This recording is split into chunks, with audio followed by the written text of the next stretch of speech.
अस्सलाम वालेकुम, आवाज़ आ रही है आपको? ओके, फिर हम कंटिन्यू करते हैं। अच्छा, आपको याद होगा कि हमने ना आरएनएन का आर्किटेक्चर बड़ा इन डिटेल में देखा था और उसके बाद उसकी वर्किंग भी देखी थी कि उसमें फॉरवर्ड प्रोपेगेशन कैसे होती है और फिर बैक प्रोपेगेशन के थ्रू हमने देखा था किस तरह से उसके हम वेट्स को अपडेट करते हैं, इवन उसके हिडन वेट्स को भी कैसे हम अपडेट कर रहे होते हैं। और बिहाइंड द सीन मतलब क्या चीज़ टेंसरफ्लो तो हमारे लिए कहने की चीज़ें बहुत ज़्यादा आसान बना दी थी। तो अभी आरएनएन हम जो स्टडी कर रहे थे, उसी में आरएनएन की नेक्स्ट जो हम टाइप स्टडी करेंगे कह लें कि LSTM long term short term memory उसमें आ जाती है आरएनएन। आरएनएन की कह लें कि एक मॉडिफाइड फॉर्म होती है। लेकिन वो करने से पहले हमें ये भी तो पता होना चाहिए ना कि हम वो करने क्यों जा रहे हैं, कि आगे जो हमारे पास इतना बड़ा आर्किटेक्चर था आरएनएन रिकरेंट न्यूरल नेटवर्क का, जो कि सीक्वेंशियल डाटा को अच्छे से हैंडल करता है और साथ में किसी हद तक कह लें कि चीज़ों को याद भी रखता है। तो उसमें क्या मसले आ रहे थे? तो सबसे पहले जो हमारे पास उसमें जो कहने के आरएनएन के साथ हमारे पास जो मसला था, वो ये था कि long term dependency due to vanishing gradients. अच्छा, अब आपको वैनिशिंग ग्रेडिएंट का अगर याद हो, तो उसमें हमारे पास क्या होता था कि वैल्यूज़ जो डेरिवेटिव्स की होती थी, वो इतनी मतलब है कि स्मॉल हो जाती थी कि वो इग्नोरेबल होती थी या फिर कह लें कि बिल्कुल ज़ीरो क्लोज़ टू ज़ीरो होती थी, जिसकी वजह से वो कोई एज़ सच कंट्रीब्यूशन नहीं थे कर रहे होते ना। तो इसको समझने के लिए ना हम इसकी ना एक एग्जांपल भी लेते हैं जो हमने लास्ट टाइम जिस तरह डेरिवेटिव्स कैलकुलेट किए थे, उसी को लेके मैं चलता हूँ। तो वहाँ से आपको चीज़ें क्लियर रहेंगी कि लॉन्ग टर्म डिपेंडेंसी से क्या मुराद है। उसकी फ़र पहले कह लें कि मैं पार्शियल डेरिवेटिव लिखूँ, उससे पहले ना हम इस तरह से करते हैं कि एग्ज़ाम्पल हम कंसीडर करते हैं। एग्ज़ाम्पल हमारे पास क्या है वो मैं इधर आपको बताता हूँ। एग्जाम्पल ये है कि जैसे हमारे पास ना कह लें कि आरएनएन में ना जो लास्ट वैल्यूज़ पे वो डिपेंड कर रहा होता है ना, तो टाइम स्टेप में अब जिस तरह हमारे पास कह लें कि टाइम स्टेप्स कह लें कि ज़्यादा होंगी, तो वैसे-वैसे हमारे पास क्या होगा कि वो जो पिछली वैल्यूज़ होती है ना इनिशियल्स उनको क्या करता है भूलता जाता है और उनको वो याद नहीं रख पाता है ना।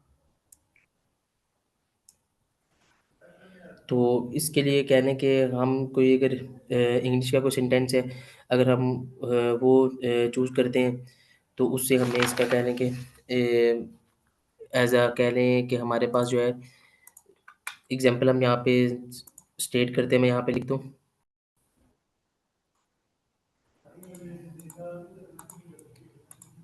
अच्छा, ये था ना हमारे पास जो सेंटेंस था, जिसमें हमारे पास लिखा था that was sitting on the mat near the window of the house that belongs to the old man is black. अब देखिए अगर आप तो इसमें अब क्या चीज़ ब्लैक है? ओल्ड मैन ब्लैक है या विंडो ब्लैक है? तो अब हमारे पास जो न्यूरल नेटवर्क्स होते हैं वो कह रहे हैं कि जब उनको जो पहले वर्ड्स होंगे इनिशियली जो हमने उसको दिया था अगर उसको ज़हन में नहीं है, तो यकीनन ओल्ड मैन को कह देगा ब्लैक या विंडो को कह देगा। हालाँकि यहाँ पे अगर आप देखें तो बात किसकी हो रही थी, अगर हम ह्यूमन की तरह देखें तो देखिए बात फिर शुरू होती है कैट की।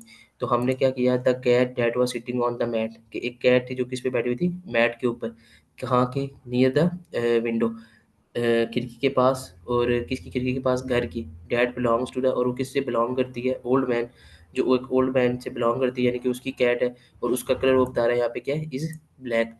तो अब आपके पास अगर जो हमारे पास कह लें कि आरएनएन्स थे, उनमें जैसे-जैसे ये सेंटेंसेस लेंथी हो जाते हैं, हमारे पास सीक्वेंशियल डाटा कह लें कि इंक्रीज़ करता जाता है। तो क्योंकि हम मैंने आपको बताया था कि जो आरएनएन है वो हमारे पास पास्ट वैल्यू पे डिपेंड करता है। यानी कि अपनी जो पिछली इनपुट होती है या पिछली जो आउटपुट होती है उसके रिज़ल्ट पे डिपेंड कर रहा होता है। तो अब जितना हमारे पास कहने की लेंथ ज़्यादा होती जाती है, वैसे-वैसे हमारे पास क्या होता है, आरएन को जो इनिशियल हमने उसको कंटेक्स्ट दिया था या इनिशियल जो हमने टेक्स्ट उसको प्रोवाइड किया था एज़ अ इनपुट, वो उनका कह लें कि उनकी कंट्रीब्यूशन कम हो जाती है या उनको उसके लिए याद रखना क्या हो जाता है मुश्किल हो जाता है।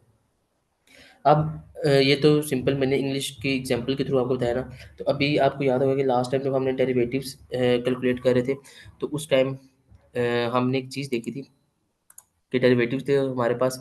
लेट्स से अगर मैंने कहता हूँ कि मैं लॉस के साथ जब मैं डेरिवेटिव कर रहा था डब्ल्यू का, डब्ल्यू इनपुट का, तो आपको याद होगा कि हमने कहा था कि हमारे पास इसकी 3 से 4 वैल्यूज़ बननी थी क्योंकि हम आउटपुट 1 तक जा रहे थे ना। तो यानी कि अगर आपको मैं ब्लॉक डायग्राम दोबारा ड्रॉ करके दूँ, तो हमने कहा था कि ये हमारे पास फर्स्ट मतलब है कि इनपुट है ठीक है? उसके बाद यहाँ से जो आउटपुट निकली थी हमने कहा था कि ये हमारे पास क्या है जी O1 है, ये हमारी फर्स्ट इनपुट थी। और उसके बाद जो वेट असाइन था वो WI था और जो इनपुट थी वो हमारे पास क्या था? X1 थी। तो इसी तरह हमने कहा था एक और बॉक्स है, उसमें हमारे पास क्या है, आउटपुट 2 निकल रही थी, फिर हमारे पास क्या था जी, आउटपुट 3 थी, और आउटपुट 3 के साथ फिर हमारे पास क्या था, डब्ल्यू नॉट आउटपुट वाला वेट असाइन होता था, और वहाँ से हमारे पास वाई हैट निकल के आता था। ये मैंने डिटेल पिछली क्लास में कहने के समझाया, यहाँ पे मैं इसकी इन डेप्थ में नहीं जा रहा।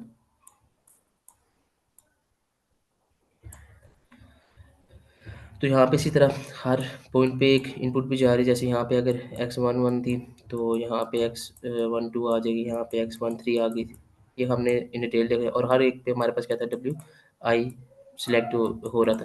जिस तरह मैंने आपको बताया कि हमने जब लास्ट फंक्शन कैलकुलेट करना होता है तो हमारे पास क्या होता है, डब्ल्यू आई तक अगर हमने जाना है, तो अगर आप देखें तो हमारे पास जो डब्ल्यू आई है वो तीन है। एक यहाँ पे इस इनपुट के साथ मौजूद है जो कि इस आउटपुट पर डिपेंड कर रहा है, इसी तरह ये डब्ल्यू आई इनपुट है और इसकी आउटपुट ओ टू, इस तरह से इसी तरह ये जो डब्ल्यू आई यहाँ से ओ वन से आ रहा है। तो अब अगर हम देखें तो इसका अगर मैं डेरिवेटिव लिखूँ तो हमारे पास क्या बना था, partial L by partial Y, क्योंकि लास्ट फंक्शन सबसे पहले किस पे डिपेंड करता है, वाई प्रिडिक्टेड वैल्यू पे। फिर आगे से वाई जो प्रिडिक्शन की वैल्यू थी वो मैंने आपको बताया था कि हमारे पास किस पे डिपेंड करती है, ओ थ्री के ऊपर, यानी कि हमारे पास जो वाई प्रिडिक्टेड की वैल्यू थी वो डिपेंड करती थी किस पे, ओ थ्री पे। इसी तरह फिर हमारे पास जो ओ थ्री था बेसिकली, वो बेसिकली किससे अटैच था हमारे पास, उस टाइम पता है मैंने आपको इक्वेशन बना के दी थी जो डब्ल्यू एक्स वन थ्री और डब्ल्यू आई की, कि ओ थ्री हम कैलकुलेट कैसे करना है। तो वहाँ से हमारे पास ये पहला डब्ल्यू आई आ गया। अब बाकी अगर मैं बात करूँ इससे पिछले लगी कि ओ टू के साथ जो ये डब्ल्यू आई आ रहा है, तो इसका मतलब है कि मुझे ये दो चीज़ें तो यहाँ पे रिपीट करनी पड़ेंगी, यानी कि ये ऐसे लिखेंगे हम, partial L by partial Y, फिर हमारे पास पार्शियल वाई उसकी प्रेडिक्टेड वैल्यू, और फिर ओ थ्री। और अब जो ओ थ्री है अब किधर तक जाएगा, ओ थ्री हमारे पास जाएगा ओ टू तक, और फिर देन हमारे पास जो ओ टू होगा वो हमारे पास डब्ल्यू इनपुट पे जाएगा। क्योंकि अगर आप देखें यहाँ पे ओ थ्री की वैल्यू जो आ रही थी वो डब्ल्यू आई से यहाँ पे इस पे डिपेंड कर रही थी, इस तरह जो ओ टू की वैल्यू है वो किस पे डिपेंड कर रही है, एक्स वन टू के साथ जो डब्ल्यू आई अटैच है, तो इसलिए यहाँ से हमारे पास डब्ल्यू आई यहाँ से आ गया। इसी तरह अब अगर मैं लास्ट वाले की बात करूँ, लास्ट टर्म की, तो इसका मतलब अब मुझे यहाँ तक पहली तीन वैल्यू सेम रहेंगी। अब ओ टू से मुझे क्या करना है, यहाँ पे मैं लिख देता हूँ, पहली तीन वैल्यू हमारे पास क्या रहेंगी, सेम रहेंगी। अब मैं पार्शियल ओ टू से जो है पहले पार्शियल ओ वन पे जाना पड़ेगा, यानी कि ओ वन जो आउटपुट है इस पे, और फिर ओ वन किस पे डिपेंड कर रही थी, इस डब्ल्यू आई पे। तो अब हमारे पास ओ वन और उसकी हमारे पास क्या आएंगे, पार्शियल डब्ल्यू आई आ जाएगी। हाँ, ये काफ़ी गंदा दिखने गया, लेकिन होप सो आपको ये चीज़ें समझ आ रही होंगी। अच्छा, अब अगर आप इसमें देखें तो हमारे पास क्या हो रहा है, अगर मैं देखूँ जितना हमारे पास लॉस फंक्शन से हम दूर जाते जा रहे हैं उतनी वैल्यूज़ क्या हो रही हैं, इंक्रीज़ हो रही हैं। जितना अगर हम पास थे तो ये देखें, अगर मैं इसको शॉर्ट टर्म यहाँ पे डिक्लेयर कर दूँ तो देखिए हमारे पास ये तीन वैल्यूज़ थी, और यहाँ पे देखिए one two three four five values हैं। इसको अगर मैं यहाँ पे लॉन्ग टर्म कह दूँ तो अब आप कहेंगे कि 5 वैल्यूज़ है, ये कैसे लॉन्ग टर्म होगी? लेकिन आपने बड़े कॉन्टेक्स्ट में देखना है कि हमारे पास बड़े कॉन्टेक्स्ट में क्या होगा कि ये हमारे पास 3 टाइम स्टैम्प्स थी ना, कि हमारे पास ये हमारे पास अभी t इक्वल्स टू कह लें कि 1 थी, फिर ये इसी तरह t2 थी, और यहाँ पे ये t3 था। 3 टाइम स्टैम्प थी। तो आप सोचें जहाँ पे हमारे पास 50 टाइम स्टैम्प्स होंगे या 100 टाइम स्टैम्प्स होंगे या इससे ज़्यादा, तो वहाँ पे वैल्यूज़ कितनी इंक्रीज़ करती जाएँगी। यानी कि जितना हमारे पास कह लें कि हम इसकी लेंथ इंक्रीज़ होती जाएगी, उतने हमारे लिए वैल्यूज़ को कैलकुलेट करना भी एक तो मुश्किल होगा, और दूसरा हमारे पास क्या होगा, लॉन्ग टर्म डिपेंडेंसी एरर आता जाएगा। तो अब ये पिछली वैल्यूज़ को भी फिर याद रखना इसके लिए क्या हो जाएगा, मुश्किल हो जाएगा। अच्छा, अब इसकी जो कहने की वजह बनती है, हमारे पास क्या होता है कि आपको पता होगा कि हमने कहा था कि हमारे पास यहाँ पे जो एक्टिवेशन फंक्शन यूज़ होता है वो tan h का यूज़ हो रहा होता है ना। तो अब tan h का अगर आपको याद हो तो उसकी जो हमारे पास वैल्यू है वो 0 से 1 तक होती थी। अब जब हम पार्शियल डेरिवेटिव लेते हैं तो उसकी वैल्यू स्मॉल होती जाएँगी, और वो ऑलमोस्ट 0 के करीब हो जाएँगी उसकी वैल्यूज़ बिल्कुल, और इससे हमारे पास कन्फर्म हो जाएगा जो Rn के केस में जितनी वैल्यू ओल्ड होगी यानी कि पुरानी होगी, उसकी कंट्रीब्यूशन क्या हो जाएगी, उतनी कम हो जाएगी। क्योंकि आउटपुट कैलकुलेट करने में देखो ना, जितना हमारे पास ये वैल्यूज़ पीछे जाती जाएँगी, उतनी उसकी वैल्यू ये tan h है, तो उतने हमारे पास क्या है ना कि 0 से 1 के दरमियान हम उसकी वैल्यू को रखते हैं। जब ये वैल्यू सारी आपस में 0 से 1 के दरमियान और वो सारी आपस में मल्टीप्लाई होंगी, तो देखिए ना वो मज़ीद छोटी वैल्यू आती जाएगी। तो इस तरह हमारे पास क्या होगा कि जो जितनी पुरानी आउटपुट कह रहे हैं पुरानी पास्ट वैल्यू होगी, उतनी उसकी फाइनल जो आउटपुट यहाँ पे हमें आउटपुट मिल रही है, इसकी वैल्यू जो है इसकी जो आउटपुट वैल्यू है इसमें कंट्रीब्यूशन कम हो जाएगी इसकी, जो हमारे पास स्टार्टिंग में वैल्यू थी, जो कि पहले पे हमारे पास थी। ठीक हो गया? तो एक तो ये हो गया हमारे पास, और इसमें देखिए ग्रेडियंट मतलब है कि जो वैनिशिंग ग्रेडियंट मैं आपको बता रहा था, तो उसमें यही था कि हमारे पास ग्रेडियंट मतलब कि वैल्यू उसकी मतलब इतनी कम हो जाती है। तो अब हमारे पास इसका जो हल है वो ये होता है हमारे पास कि या तो हम रेलू का फंक्शन यूज़ कर लें, रेलू का एक्टिवेशन 10h की जगह, क्योंकि 10h के मैंने आपको बताया कि इसके जो आंसर होते हैं वो 0 से 1 के दरमियान होते हैं। तो अगर हम रेलू का यूज़ करते हैं तो उसका आंसर आप 0 से पॉजिटिव किसी भी नंबर तक जा सकते हैं जो हमारे डाटा के अकॉर्डिंग। तो या दूसरा ये है कि हम एलएसटीएम्स की तरफ जाएँ, और वो एलएसटीएम्स की तरफ हम क्यों जाएँ, वो जब हम स्टडी करेंगे तो उससे आपको पता लग जाएगा। अच्छा, ये तो थी हमारे पास प्रॉब्लम 1 ना। तो अब अगर मैं आपको बताऊँ तो हमारे पास जो इसकी सेकंड प्रॉब्लम आ रही थी, सेकंड प्रॉब्लम हमारे पास आती है एक्सप्लोडिंग ग्रेडियंट प्रॉब्लम ना। वैनिशिंग में तो ये था ना हमारे पास कि ग्रेडियंट बहुत छोटा हो रहा था। एक्सप्लोडिंग में ये होता है कि ग्रेडियंट मतलब बहुत ज़्यादा भरा हो जाएगा और डोमिनेट करना स्टार्ट कर देगा। तो अब एक्सप्लोडिंग जो आता है वो इस वजह से आता है कि लेट्स से जिस तरह मैंने आपको बताया कि अगर हम क्या करते हैं, बजाय इसके कि हम उसको यूज़ करते 10h एक्टिवेशन फ़ंक्शन को, हम अगर उधर वहाँ पे क्या कहते हैं उसको, रेलू का एक्टिवेशन फ़ंक्शन यूज़ करते हैं, तो अब वहाँ पे जो वैल्यूज़ हैं वो 0 से पॉज़िटिव नंबर तक जा सकती हैं। तो वो ग्रेडिएंट की वैल्यू इतनी ज़्यादा हो जाएगी और अनस्टेबल ट्रेनिंग होगी कि हमारे पास जो है एक बहुत बड़ी वैल्यू आएगी, वो डोमिनेट करना स्टार्ट कर देगा। तो अब यहाँ पे भी जो सॉल्यूशन आया कि सिंपल आरएनएन्स हैं जो, उनको अगर हमने बेहतर करना है या उनसे हमने कह लें कि इंडस्ट्री में उससे काम लेना है, तो ताकि वो इस तरह की मिस्टेक्स ना करें या जो इसके मसले मसाइल हैं वो हल हो जाए, तो उसके लिए हमारे पास क्या था कि हम किसकी तरफ जाएँ, एलएसटीएम्स की तरफ मूव ऑन कर दें। अब जो होप सो आपको यहाँ तक चीज़ें क्लियर होंगी कि हमारे पास आरएनएन में क्या मसले आते थे और हम एलएसटीएम की तरफ क्यों मूव ऑन करें। तो अब हम एलएसटीएम को देखते हैं। LSTM long term short term memory है, और इसमें हमारे पास क्या है कि जो एलएसटीएम नेटवर्क्स थे, इनको हम एलएसटीएम्स भी कहते हैं, और ये मतलब long term short term memory networks को हम ये आमतौर पे एलएसटीएम्स कहते हैं। ये स्पेशल काइंड होते हैं आरएनएन्स की, जो कि लॉन्ग टर्म जो डिपेंडेंसीज़ हैं इनको याद रखने की कैपेबिलिटी होती है। लॉन्ग टर्म डिपेंडेंसी से क्या मुराद है, जो मैंने अभी आपको बताया कि हमारे पास अगर कॉन्टेक्स्ट लंबा होता जाता है या लेंथ उसकी लंबी हो जाती है सेंटेंसेस की, तो उसको तब भी वो चीज़ें याद रखने की कोशिश करता है या उनको भूलता नहीं है कि शुरू में कोई बात की थी। अगर लेट्स से अगर हम मूवी की एक बात कर लें, तो मूवी के शुरू में जो सीन आया था, उसको और लास्ट पे आपने समटाइम देखा कि एंडिंग में वो सीन दोबारा रिपीट हो रहा होता है, या वो दिखाते हैं कि अच्छा ये काम इसने उस टाइम मूवी के शुरू में देखा था, इस वज़ह से इसको याद आया। तो अब जो अब इंसान है, हम तो ये चीज़ें साथ-साथ कहने के प्रोसेस कर रहे होते हैं और हमें कॉन्टेक्स्ट अवेयरनेस होती है। लेकिन न्यूरल नेटवर्क्स इतने लंबे कह लें कि जो सिंपल न्यूरल नेटवर्क्स थे, वो इतनी लंबी कन्वर्सेशन को नहीं थे याद रख सकते या पूरी मूवी को। तो इसी वज़ह से हमारे पास उनके लिए जो लॉन्ग टर्म डिपेंडेंसी का इश्यू आया था। लेकिन अब हमारे पास एलएसटीएम आए और वो इस कैपेबल हुए कि उन्होंने लॉन्ग टर्म डिपेंडेंसीज़ को याद रखने की कोशिश की। ये हमारे पास 2 साइंटिस्ट थे, उन्होंने इसको रिफाइन किया था जी, और क्या कहते हैं 1997 में अ, और बाद में ये कहते हैं कह लें कि उन्होंने ट्मेंडस वर्क किया था लार्ज वैरायटी ऑफ प्रॉब्लम्स में, और अभी दुनिया में बेशुमार जगह पे यूज़ होते हैं। अब एलएसटीएम को समझने के लिए मैं आपके साथ दूसरी स्क्रीन शेयर कर रहा हूँ। वहाँ से होप सो आपको चीज़ें समझ आएँगी या मज़ीद क्लियर होएँगी।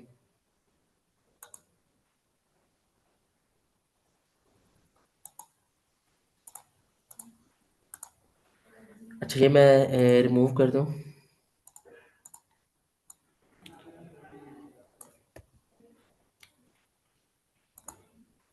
अच्छा, एलएसटीएम्स में जिस तरह मैंने आपको बताया कि हमारे पास क्या होता है, अगर मैं सिंपल आरएनएन की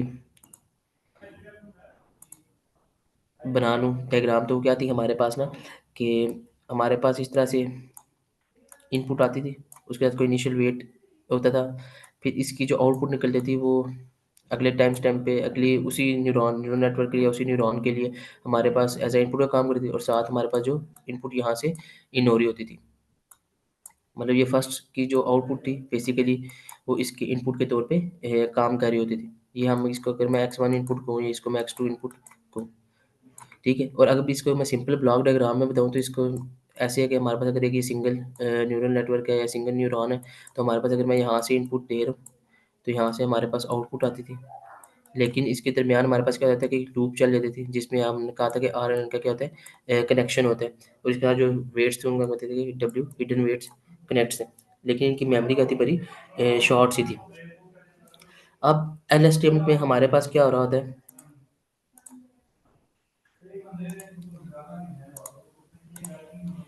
LSTM में हमारे पास इस तरह से होता है कि हम यहाँ से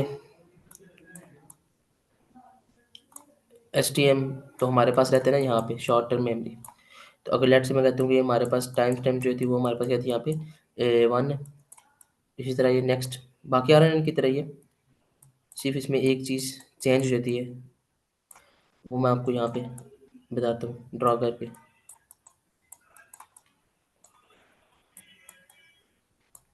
ये मैंने कहा लेट से हमारे पास आउटपुट है। अब यहाँ पे होता है क्या कि ये हमारे पास शॉर्ट टर्म मेमोरी की हम यहाँ पे एक और क्या लें LSTM में ना एक बेल्ट लगा देते हैं LSTM का या LTM का, जो होती है लॉन्ग टर्म मेमोरी। तो LTM और STM इन दोनों को मिला के हम एक दफ़ा कहते हैं लॉन्ग शॉर्ट टर्म मेमोरी। तो LTM का रहता है कहने के कन्वेयर बेल्ट सब लग जाता है और यहाँ पे शॉर्ट टर्म मेमोरी होती है। तो अब जो भी मतलब है कि हमारे पास क्या इंपॉर्टेंट थिंग एसटीएम सोचेगा या उसको लगेगा कि हमारे पास इस कॉन्टेक्स्ट के सीक्वेंस में ये कोई इंपॉर्टेंट बात है, तो वो क्या करेगा उसको एलटीएम की तरफ मूव कर देगा और उसको कहेगा को तुम इस चीज़ को याद रखो। जैसे इसकी मिसाल हम ले लेते हैं कि हमारे पास क्या कहते हैं एक सेंटेंस था जिसमें वो कह रहा है कि Alina is a girl and she is reading French और या शी इज़ लर्निंग फ्रेंच। तो अब हमारे पास क्या हुआ, यहाँ पे एसटीएम को हमने इनपुट दे दी। अब जब ये आगे जाएगी तो इसने क्या किया एलटीएम की तरफ जो उसको कहा कि तुम चीज़ें याद रखो, वो एक तो उसने कहा कि अलीना को याद रख लो और दूसरा उसने कहा कि गर्ल को याद रख लो, क्योंकि ये दो इंपॉर्टेंट चीज़ें थी उसके पास। कि इसकी बेस पे हम बाद में क्या कर सकते हैं, प्रोनाउन यूज़ करेंगे। कौन-सा? जिस तरह मैंने आपको बताया कि अलीना इज़ अ गर्ल, तो अब देखो आगे उसने जब बताया कि इज़ लर्निंग फ्रेंच से पहले उसने शी का प्रोनाउन यूज़ किया। अब उसको कैसे पता चला कि मैंने शी का प्रोनाउन यूज़ किया, क्योंकि उसने पीछे ये चीज़ याद रखी कि हमारे पास क्या है, एक लड़की है अलीना और दूसरा साथ क्या है गर्ल है, तो उसके लिए प्रोनाउन शी का यूज़ होगा। मतलब है कि या शी का यूज़ होगा, तो उसने शी को सिलेक्ट किया। अब अगर मैं किसी इनपुट पे जाता हूँ आगे और वहाँ पे मैं कह देता हूँ कि अब हमारे पास ना एक कोई नया बंदा आ गया, जो आगे कहता है hello my name is Ali, I am also learning French. तो अब हमारे पास जब नई इन्फॉर्मेशन आ गई तो क्या करेगा, एसटीएम दोबारा से हमारे पास कह लें कि एलटीएम को भेजेगा और उसको बताएगा अब तुम क्या याद रख लो, अली याद रख लो और ये भी याद रखना क्या है, लड़का है। कि आगे अगर हमने अली के बारे में बात करनी है या उसका टीचर है वो भी उसके बारे में बात कर रहा है, तो वो अब प्रोनाउन क्या यूज़ कर लेगा या जब ये इसको समझेगा चीज़ों को तो ही का प्रोनाउन उसके लिए सिलेक्ट कर लेगा। तो होप सो आपको इस एग्जांपल से थोड़ी बहुत चीज़ें समझ आ रही होंगी। तो बाकी ये जो चीज़ मैंने आपको बताई है, इसको अगर मैं थोड़ा-सा कह लें कि हम देखते हैं कि इसका जो आर्किटेक्चर को समझने की कोशिश करते हैं मज़ीद। होगा क्या हमारे पास, ये मैं रिमूव कर, अच्छा होगा क्या हमारे पास कि जिस तरह आरएनएन को आपको मैंने बताया कि हमारे पास ऐसी इनपुट आती है और फिर हमारे पास आउटपुट निकलती है और यहाँ पे एक शॉर्ट टर्म हमारे पास क्या थी, मेमोरी थी। यहाँ पे साथ ही होगा क्या कि एक और हमारे पास चीज़ आएगी जिसको हम क्या नाम देंगे, एलटीएम का, लॉन्ग टर्म मेमोरी। तो सिंपल आरएनएन में क्या था हमारे पास कि सिंपल हमारे पास एक लूप थी एसटीएम शॉर्ट टर्म मेमोरी की, और जो हमारे पास long term short term LSTM के नेटवर्क है उनमें एक और हमारे पास कन्वेयर बेल्ट या एक और लूप आ जाती है जिसको हम एलटीएम बोलते हैं। अब मसला था यहाँ पे कि यहाँ पे जो आरएनएन का था यहाँ पे आर्किटेक्चर था सिंपल, लेकिन जो हमारे पास एलएसटीएम है इनका जो आर्किटेक्चर होगा इस जगह पे वो क्या होगा, डिफ़िकल्ट आर्किटेक्चर होगा। और उस आर्किटेक्चर डिफ़िकल्ट होने की वजह क्या है कि अब हमारे पास शॉर्ट टर्म मेमोरी और लॉन्ग टर्म जो मेमोरी थी इन दोनों को हमने आपस में कम्युनिकेट भी तो कराना है ना। ये जिस तरह मैंने आपको एग्जांपल दी थी कि एक वैल्यू जब उसके पास आ रही थी अलीना और गर्ल की, तो शॉर्ट टर्म मेमोरी ने भेजी थी एलटीएम को। इसी तरह जब नेक्स्ट उसके पास वैल्यू अली की आई तो उसने वो भी किसको भेजी है, एलटीएम को भेजी है। तो इस तरह इन दोनों के दरमियान हमारे पास क्या होगी, कम्युनिकेशन होगी। अब तो जो हमने कम्युनिकेशन करानी है उसके लिए हमारे पास कुछ ना कुछ तो कह लें कि नए वेक्टर्स या नए नोड्स होने चाहिए या कोई ऐसा आर्किटेक्चर जो इन दरमियान क्या करेगा, कम्युनिकेशन करवाएगा। तो वो जो कि उसकी कम्युनिकेशन है वो कह लें कि मुख्तलिफ गेट्स होते हैं हमारे पास, उनके थ्रू भी हो रही होती है, या वो होती कैसे है वो हम नेक्स्ट क्लास में देखेंगे। लेकिन अलबत्ता मैं इसका आर्किटेक्चर अभी आपके सामने रखता हूँ कि वो इसका आर्किटेक्चर है जो हमारे पास वो किस तरह का नज़र आता है। तो ये एक डायग्राम है, बड़ी सिंपल सी कह लें, आप ब्लॉक डायग्राम कह सकते हैं।